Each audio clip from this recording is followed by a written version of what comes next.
Assalamualaikum warahmatullahi wabarakatuh. Ya, ketemu lagi dengan saya, Ahmad Khairon, atau yang biasa dipanggil dengan nama Pak Coy. Pada kesempatan ini saya akan bicara tentang kiat sukses kuliah di perguruan tinggi. Ini saya tujukan buat Anda yang saat ini baru masuk sebagai mahasiswa semester 1. Mungkin bukan semester 1 tapi semester setengah, karena belum sampai pada setengah perkuliahan ya. Oke, baik, saya mulai dari judulnya terlebih dahulu ya. Jadi tadi sudah saya sebutkan judulnya.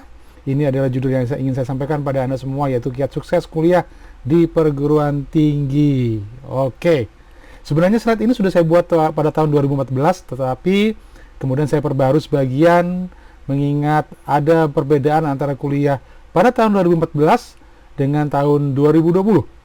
Oke, saya mulai dari berikutnya adalah apa ini ya? Oke, jadi tujuan dari presentasi ini sebenarnya adalah bahwa saya ingin Anda paham kesiapan mental Anda sebagai seorang mahasiswa. Kemudian juga saya ingin Anda paham tentang tujuan kuliah, mengapa Anda harus kuliah, mengapa Anda harus duduk kenapa kok Anda tidak bekerja saja, kenapa kok Anda harus memilih untuk kuliah, ya. Jadi kemudian berikutnya adalah paham kebutuhan perangkat apa ketika Anda memilih menjadi seorang mahasiswa. Ya, karena kondisi pandemi COVID 2019 ini pasti berbeda dengan ketika sebelum adanya pandemi. Kemudian target apa ya? Paham pola pikir sarjana ini merupakan target apa yang harus Anda capai ketika Anda menjadi seorang sarjana. Itu kira-kira target dari materi ini. Saya langsung masuk saja pada siap jadi mahasiswa. Yang pertama adalah dimulai dari sadari dan pahami perubahan usia. Anda yang sekarang jadi mahasiswa pasti usianya di atas 16 atau 17 tahun. Kalau Anda langsung kuliah setelah Anda lulus SMA. Tapi mungkin ada juga yang Anda mungkin bekerja 2 tahun, 3 tahun baru kemudian Anda kuliah.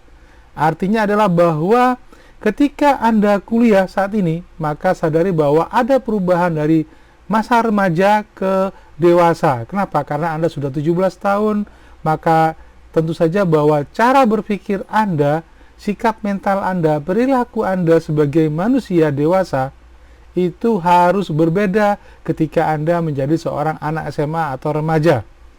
Apa yang berbeda? Pasti berkaitan dengan tanggung jawab dan punya tujuan hidup yang jauh lebih jelas dibandingkan dengan sebelumnya. Anda kuliah sebagai seorang mahasiswa, tentu saja bahwa Anda punya tujuan, punya cita-cita yang ingin Anda capai dengan cara kuliah. Ya, oke. Maka pahami juga apa sih mahasiswa itu? Mahasiswa itu sebenarnya ada kata siswa, ya. Maka kalau Anda bayangkan ada kata maha plus siswa, berarti Anda adalah manusia ya atau siswa yang luar biasa ya, mahasiswa yang punya sifat maha. Wah, ini luar biasa keren ya. Jadi sebenarnya bahwa Anda adalah seorang pembelajar super ya, yang lebih dari hanya sekedar seorang siswa. Kemudian di masyarakat Anda juga perlu sadari bahwa mahasiswa dianggap sebagai kaum terdidik, kaum intelektual atau yang terpelajar. Sehingga perilaku Anda akan dinilai sebagai lebih dari masyarakat pada umumnya.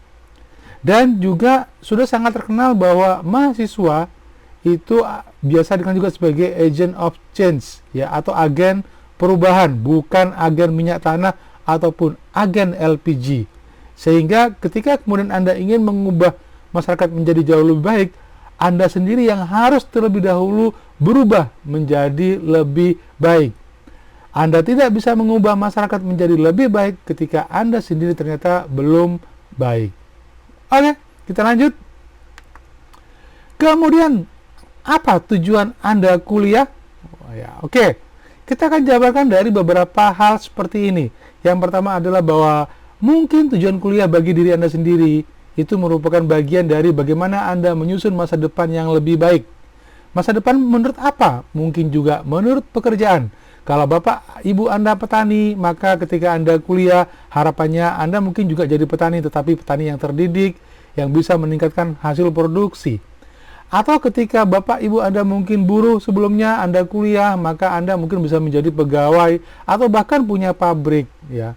Atau dari sisi jabatan misalkan, yang tadinya mungkin kalau Anda tidak kuliah, mungkin Anda hanya menjadi staf, tapi kalau Anda kuliah, maka Anda bisa jadi manajer, bahkan direktur, ya. Kemudian menjadi lebih baik lagi adalah indikatornya bisa juga dari penghasilan. Yang kalau Anda tidak kuliah pakai ijazah SMA, maka Anda bekerja mungkin Anda hanya dibayar sesuai dengan UMR, tetapi ketika Anda kuliah dan menjadi seorang sarjana, maka gaji Anda akan 2-3 kali dari UMR karena Anda punya keterampilan, punya pengetahuan, punya ijazah. Sekali lagi ingat bahwa ini adalah bagian dari tujuan hidup yang umum, ya. Kemudian bagi keluarga, bagi keluarga sebenarnya ketika ada anak atau ponakannya atau cucunya atau siapapun yang kuliah dalam sebuah lingkungan keluarga, maka itu menjadi kebanggaan bagi keluarga dan harapan tentunya. Sehingga sebenarnya ketika Anda memutuskan untuk kuliah, maka itulah bagian dari ya harapan mungkin orang tua, mungkin kakek nenek, mungkin bule pak le ya dan seterusnya. Kemudian bagi bangsa dan negara, bahwa kemajuan sebuah bangsa akan ditentukan oleh kualitas dari SDM dari bangsa itu sendiri. Walaupun orangnya banyak, tapi kalau kemudian tidak terdidik, maka apa yang bisa dikerjakan? Oleh karena itu kemudian penting untuk bisa memperhatikan bahwa ketika warga negaranya banyak berpendidikan, atau manusia terdidik, maka itu akan menentukan indeks pembangunan manusia atau IPM. Jadi ini biasanya sebuah negara dikatakan maju bila kemudian komposisi manusia terdidiknya itu melebihi ya rata-rata yang ada.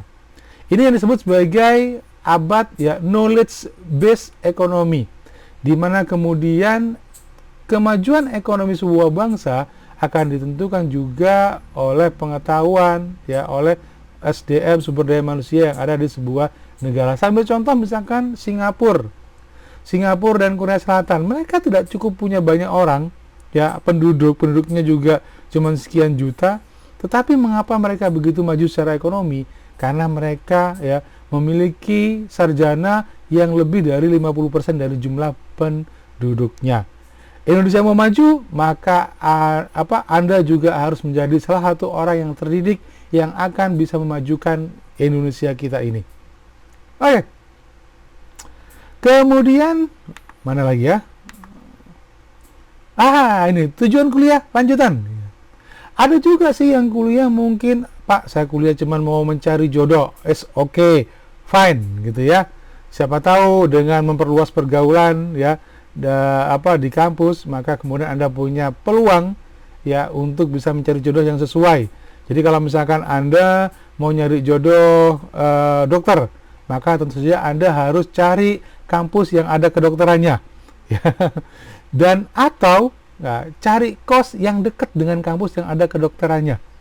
Kalau Anda ingin nyari anak sarjana teknik misalkan insinyur, maka ya Anda masuk ke sebuah kampus yang ada insinyurnya, yang ada tekniknya, atau Anda cari kos ya yang dekat dengan kampus yang ada, ya siapa tahu anak kos yang tinggal di sebelah kos Anda itu adalah sarjana teknik. Itu seperti saya sebenarnya ya. Oke. Kemudian tujuan kuliah mungkin juga sebagian adalah nilai mata kuliah. Ada kebanggaan kalau kemudian nilai mata kuliahnya bagus, IPK-nya 3,4 ya, 4,0 ya dan seterusnya. Tapi sekali lagi itu bisa menjadi salah satu tujuan ya, bukan tujuan utama, tapi ada beberapa orang yang lulus saja itu sudah bagus ya. Tidak harus kemudian punya nilai yang paling tinggi ya, yang summa cum laude ya, IP-nya 4,0 misalkan. Kemudian juga sebagian besar mungkin yang bekerja adalah bahwa tujuan kuliah itu adalah untuk bisa memiliki ijazah dan gelar sarjana. Perlu Anda pahami adalah bahwa ijazah bukan tanda Anda memiliki keterampilan dan pengetahuan yang memadai untuk bekerja. Tetapi ijazah itu adalah tanda bahwa Anda pernah kuliah. Itu saja. Apakah Anda hebat, apakah Anda berakhlak, misalkan apakah Anda layak untuk bisa bekerja di satu tempat, maka diperlukan tes keterampilan, pengetahuan, dan sikap atau istilahnya kompetensi sesuai dengan kebutuhan dari tempat tersebut. Kemudian tujuan dari kuliah juga sebenarnya adalah meningkatkan perkembangan ilmu pengetahuan dan keterampilan. Ini sebenarnya adalah bagian dari dua hal yang masuk pada komponen kompetensi. Dan yang berikutnya adalah perubahan pola pikir dan sikap. Ya, jadi sebenarnya adalah ketika Anda kuliah, maka harus ada perubahan pola pikir, harus ada perubahan kebiasaan, harus ada perubahan sikap yang didasarkan atas perubahan pola pikir, pengetahuan, dan keterampilan Anda. Yang tadinya Anda tidak percaya diri, tapi ketika Anda sudah menjadi mahasiswa, maka Anda harus bisa menjadi pribadi yang jauh lebih punya percaya diri. Ya, minimal dengan pangkat Anda kedudukan Anda sebagai maha plus siswa. Ya, orang kagum dengan posisi Anda sebagai mahasiswa karena Anda akan dianggap pinter, walaupun mungkin Anda biasa-biasa saja. Tetapi dari semua tujuan tersebut, hal yang paling utama sebenarnya adalah bahwa kuliah atau belajar itu adalah bagian dari ibadah. Bahwa Anda mendapatkan pahala dan Anda akan mendapatkan kemuliaan hidup ya di dunia maupun di akhirat bila kemudian Anda adalah termasuk orang yang berilmu. Ya. Oke. Itu kira-kira. Berikutnya, apa persiapan yang harus Anda lakukan dan apa kebutuhan yang harus Anda sediakan ketika Anda menjadi seorang mahasiswa? Pertama adalah bahwa ingat pepatah dari Jawa Timur, ya, logo Jawa Timur, yaitu Jer Basuki Mowobeo, bahwa semua apa yang ingin Anda usahakan itu pasti membutuhkan biaya. Kalau Anda adalah orang yang kemudian, ya, saya kira Anda masuk lewat jalur apa saja di negeri, apalagi di swasta, pasti juga butuh uang, ya. Jadi yang harus Anda catat baik-baik, yang harus Anda ingat baik-baik adalah berkaitan dengan masalah keuangan. Tahu apa yang harus dibayarkan dan kapan pembayarannya. Jadi contohnya adalah kalau misalkan dalam sebuah kampus itu, kalau mungkin di negeri mungkin ada yang namanya UKT, uang kuliah tunggal, ya, yang dibayarkan setiap semester. Ya, itu UKT. Tapi kalau di negeri, ya, di swasta bisa ada uang SKS sendiri, bisa ada uang registrasi, bisa ada uang SPP bulanan, bisa ada uang SPP per semester, atau uang pengembangan atau DPP, ya.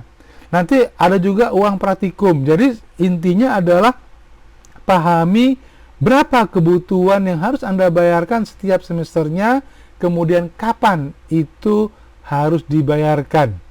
Mengapa? Karena inilah bagian penting juga untuk menunjang atau menentukan tingkat kesuksesan Anda dalam, ya, perkuliahan. Jangan sampai kemudian ketika waktunya bayar SPP bulanan, ya, sebagai syarat dari mengikuti ujian tengah semester atau UTS, ternyata Anda nggak punya uang. Ternyata Anda tidak menyiapkan uang untuk dibayarkan, sehingga Anda tidak bisa ikut UTS. Padahal kalau untuk ikut UTS susulan harus bayar lagi. Jadi intinya adalah bahwa keuangan ini akan bisa menjadi batu sandungan bagi kesuksesan Anda bila tidak dipersiapkan dengan sangat baik. Ya, minimal Anda harus menabung, misalkan, ya, atau orang tua Anda harus menyiapkan dengan cara menabung setiap bulannya, ya, sehingga kemudian ketika pada waktunya harus membayar SPP, maka, ya, atau praktikum atau yang lainnya, maka ini sudah terbayarkan. Tetapi bila memang orang tua Anda tidak begitu mampu, maka Anda bisa mencari informasi berkaitan dengan beasiswa. Ada banyak beasiswa yang disediakan baik oleh kampus itu sendiri maupun oleh pemerintah atau juga oleh kelompok alumni misalkan. Maka cari informasinya, apa persyaratannya, kapan memasukkannya, kemudian, ya, apa prosedurnya. Nah, ini menjadi bagian penting. Mungkin ini juga bisa beasiswa. Sebenarnya ada macam-macam, ada beasiswa prestasi, ya, karena IP Anda layak, karena Anda adalah aktivis, maka Anda bisa mengajukan beasiswa. Kemudian catatan sebagai beasiswa ini terkadang juga ketika Anda masukkan ke CV, ke kurikulum vitae Anda nanti ketika Anda bekerja, itu menjadi nilai plus tersendiri bagi ya biodata Anda. Ya. Oke, atau kalau kemudian Anda memang tidak mampu, maka biasanya sekarang ini lagi banyak sekali di era Covid di pandemi ini, beasiswa tidak mampu, tapi biasanya syaratnya adalah Anda harus punya kartu Indonesia Pintar, ya. Anda harus meminta surat keterangan tidak mampu dari RT atau RW, ya. Itu biasanya beasiswa. Ada juga beasiswa yang benar-benar full, ya. Anda bahkan mendapatkan bulanan, ya. Itu ketika Anda mengikuti misalkan beasiswa penuh tidak mampu. Oke. Kemudian strategi lain adalah dengan cuti semester. Misalkan karena kemudian Anda tidak cukup punya uang semester itu, maka Anda bisa mengajukan cuti sehingga semester itu Anda terbebas dari tanggungan keuangan. Ya, tujuannya untuk apa? Supaya kemudian Anda punya waktu untuk bisa mengumpulkan uang dan bisa aktif kuliah kembali di semester berikutnya. Kemudian apa yang perlu Anda persiapkan berikutnya itu Anda harus punya komputer atau notebook. Saya sarankan Anda harus punya notebook. Kenapa? Karena saat ini tidak memungkinkan untuk kuliah langsung di kelas, sehingga kemudian semua bahan akan Anda pelajari di notebook. Dosen akan melakukan video conference atau kemudian pembelajaran jarak jauh dengan e-learning. Anda harus mengakses e-learning, ya, dan seterusnya. Pakai handphone tidak cukup mampu untuk bisa menghandle semua tugas, ya, membuat makalah ataupun mempelajari materi kuliah, ya. Jadi dengan uang 3 juta 4 juta saya kira ini sudah lebih dari cukup untuk bisa memenuhi kebutuhan Anda untuk kuliah dengan notebook, ya. Kemudian persiapan dan kebutuhan lanjutan ini kira-kira apa? Outner, berkas atau arsip. Sebaiknya semua apapun yang Anda bayarkan, kwitansi, tugas dan seterusnya, Anda harus arsip. Maka dari itu kemudian Anda harus punya outner yang bisa menampung, ya, berbagai macam selama Anda kuliah, entah itu transkrip, ya, kemudian print out nilai. Walaupun print out nilai Anda itu secara online, tapi ada baiknya Anda print nilai Anda, transkrip Anda print itu sebagai cadangan, ya, bila ternyata ada force major. Bagaimana jika kemudian ternyata kampus Anda tidak cukup pintar menyimpan nilai-nilai, ya, Anda? Bagaimana jika kemudian server di kampus Anda ternyata jebol? Ya, maka Anda sudah punya data-data yang bisa Anda gunakan untuk bisa, ya, sebagai bukti. Kemudian Anda juga harus punya flash disk atau hard disk eksternal, ya. Fungsinya adalah untuk bisa menyimpan data secara soft copy, ya, atau bisa juga untuk mencetak atau untuk bisa bertukar data, ya, dan seterusnya. Anda juga harus punya email, ya, email Google itu, maka Anda akan punya Google Drive. Tujuannya untuk apa? Karena saat ini semua tugas kebanyakan dikirimkan lewat email. Kemudian Anda juga harus punya Google Drive di email. Tujuannya untuk bisa menyimpan data-data penting, sehingga walaupun kemudian komputer Anda harusnya jebol, maka beberapa data yang penting atau tugas-tugas Anda yang penting yang Anda ingin deliver atau Anda ingin share dapat bisa diselamatkan di Google Drive. Ya, ini cukup penting, ya. Jadi jangan pernah mengandalkan hard disk ataupun flash disk, ya, yang Anda miliki, tapi Anda bisa backup banyak data yang penting di Google Drive. Kemudian buku catatan, ya, loose life, terserah apa saja. Modem, ini era dimana kemudian e-learning, ya, Anda harus gunakan karena semua pembelajaran sampai dengan Desember nanti, ya, sampai dengan vaksin itu bisa benar-benar digunakan, Anda harus belajar secara online, secara daring, ya. Kemudian juga kalau kemudian perkuliahan sudah normal, Anda datang ke kampus, maka Anda harus menemui dosen untuk bimbingan. Maka jangan lupa pakailah pakaian yang rapi, yang pantas, yang layak dan wangi. Kenapa? Karena buat dosen terkesan dengan penampilan Anda yang rapi. Semua orang, walaupun itu Anda pintar, tapi mereka suka dengan apa yang tampak secara visual. Maka pakaian yang rapi, yang matching, ya, dan wangi itu diperlukan kalau Anda harus bimbingan secara tatap muka dengan dosen Anda.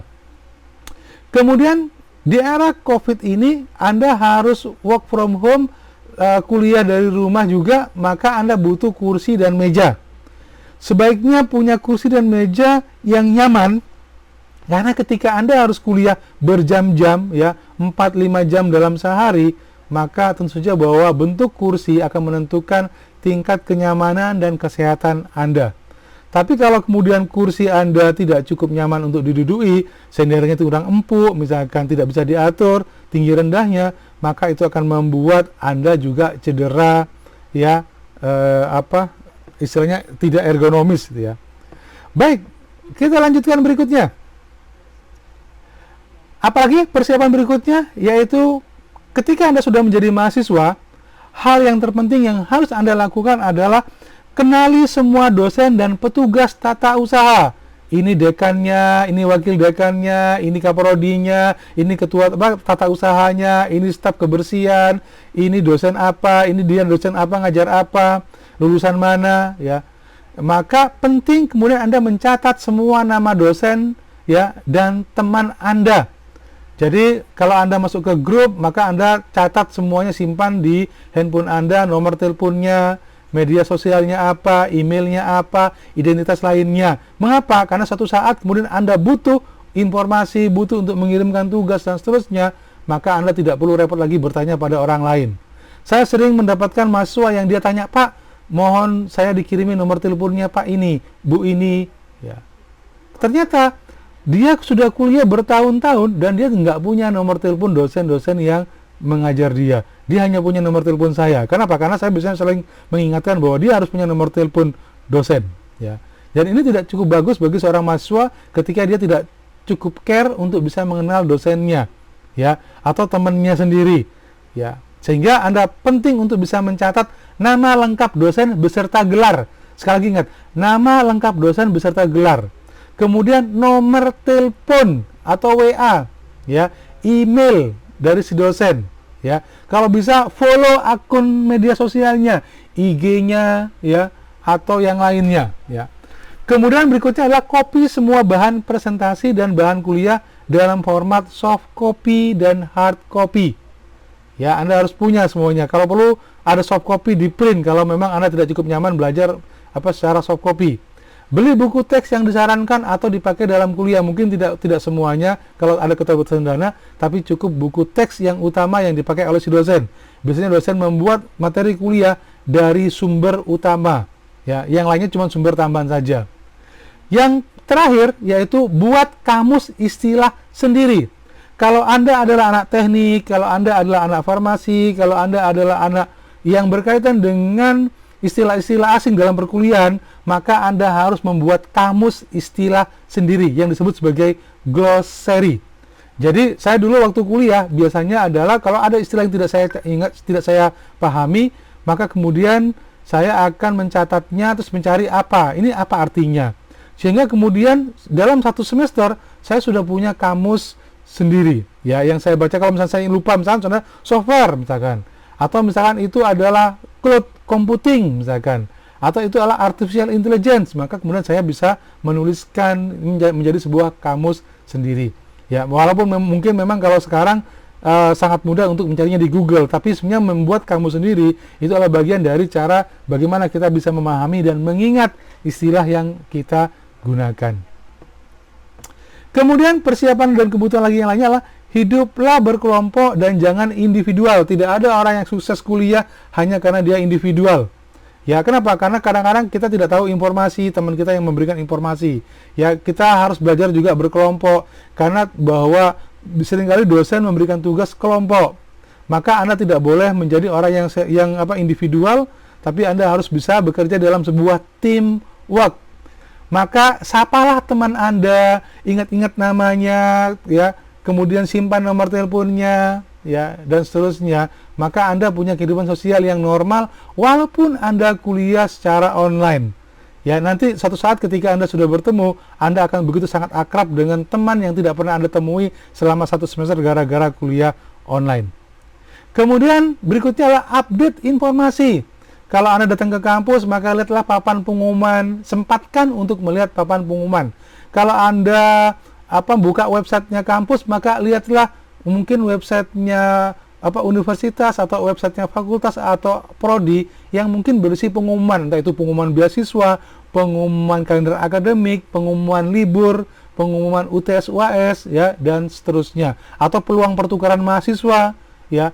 Jadi update informasi menjadi sangat penting bagi Anda sebagai seorang mahasiswa supaya kemudian Anda bisa mengambil manfaat yang besar dari perkuliahan atau status Anda sebagai seorang mahasiswa.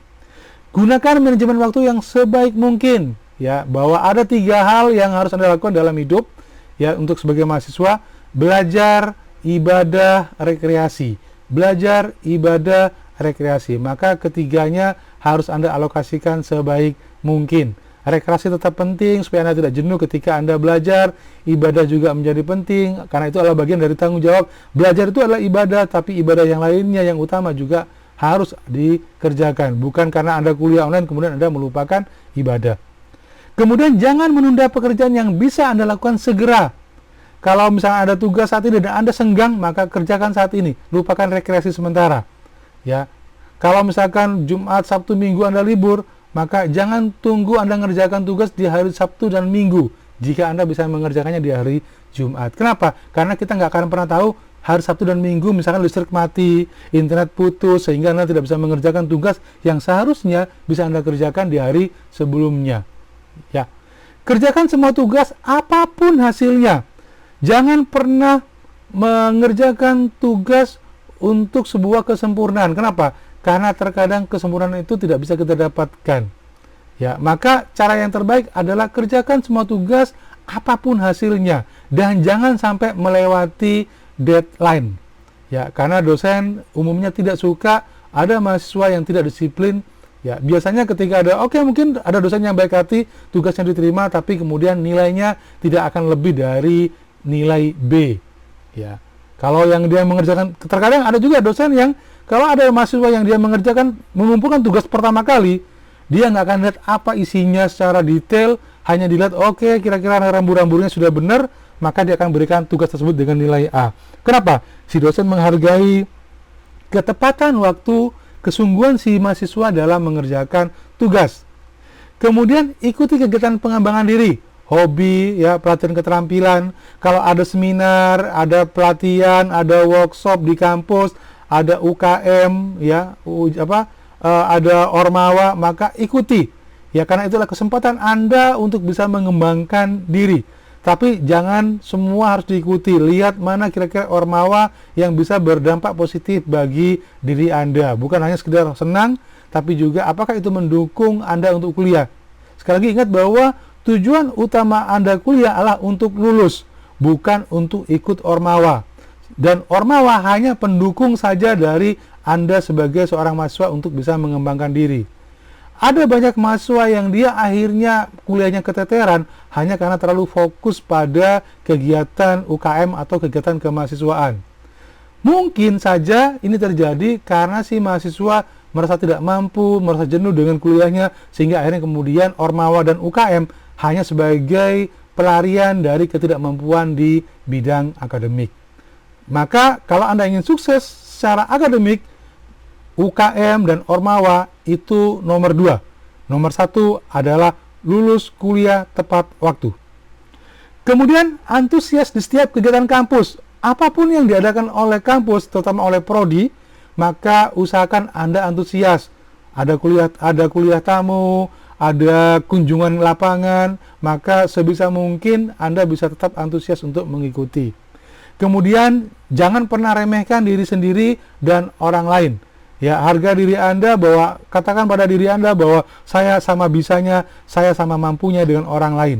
Dan katakan juga pada diri Anda bahwa orang lain sama bagusnya dengan diri saya.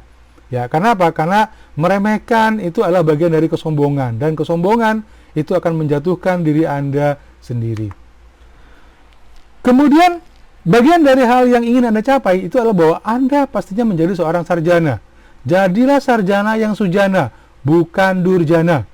Jadi pahami hakikat hidup dan kehidupan. Mengapa Anda hidup? Apa tujuan hidup? Kemudian mengapa Anda harus kuliah? Mengapa Anda harus menebar nilai kemanfaatan bagi orang lain? Mengapa ada orang yang digaji besar? Ya, mengapa ada orang yang dia tampak bahagia walaupun mungkin gajinya kecil. Ya, banyak hal yang harus Anda pelajari dari hakikat hidup dan kehidupan. Gali lebih lanjut lagi filosofi kehidupan yang Anda alami. Ya, tidak selamanya bahwa orang yang tampaknya miskin dia tidak bahagia. Tidak selamanya orang yang punya uang banyak dia itu juga bahagia. Ya, bisa saja memang normalnya adalah bahwa ketika Anda hidup berkecukupan dan Anda bersyukur, maka itulah sumber kebahagiaan. Ya, oke, itu paham hakikat hidup dan kehidupan. Kemudian seorang sarjana juga harus berpikir dan bertindak dewasa. Apa sih berpikir dan bertindak dewasa? Mulailah dari tanggung jawab. Bahwa ketika Anda memutuskan untuk kuliah dan Anda sudah memulai ya kuliah, maka itu artinya bahwa Anda harus mengakhiri apa yang sudah Anda mulai.